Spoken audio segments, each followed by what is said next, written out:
Herman and Hermione had been living together in this tank for quite a while.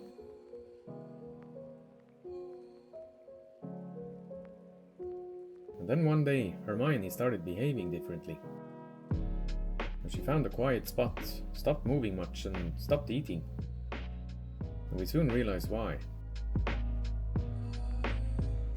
The molting is one of the most vulnerable moments in a hermit crab's life. Until the new shell hardens, they're soft, defenseless, and easy prey.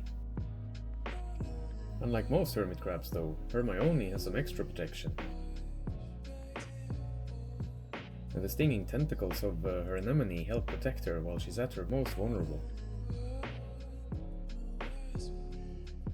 Over the next few days she slowly became more active and eventually started eating again.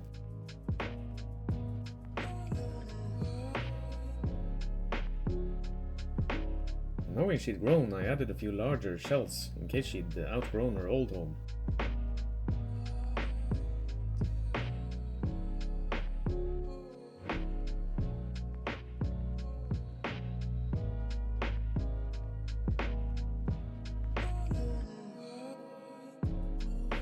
At first though, Herman seemed more interested in the new shells, probably hoping there was something tasty.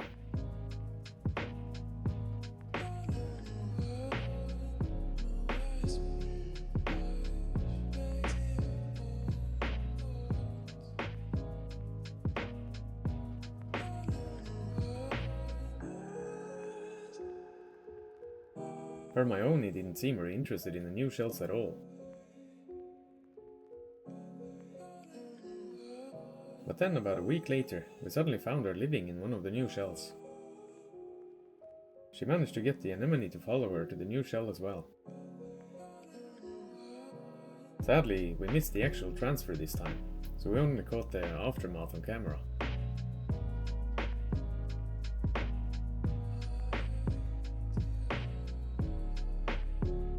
The anemone does seem a little small for the new shell, but it's clinging on as best it can. Hermione wasn't the only creature molting in the tank lately. All of the shore crabs have been molting, and they were growing surprisingly fast. They were starting to become bullies, so I decided it was time to take them all out of this tank.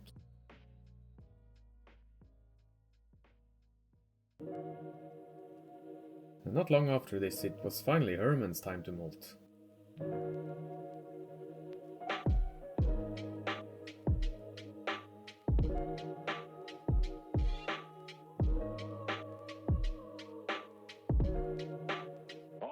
Although he was clearly stressed after the molt, he initially seemed to be doing well.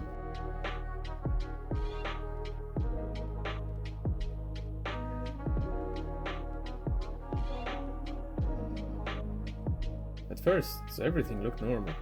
Even the worms on Herman's head had come with him after the molting. He had successfully shed his old shell and looked great in his new one. But over the next day it was clear that something wasn't right. Instead of getting stronger, Herman just kept getting weaker. Despite surviving the molt itself, he never recovered. Molting is something every hermit crab has to go through many times during its life, but it doesn't always end successfully. Unfortunately, I will never know what went wrong in Herman's case. I decided to leave Herman's anemone in the aquarium. At the time I thought it would simply become another resident of the tank. As it turned out though, this wasn't the end of the story.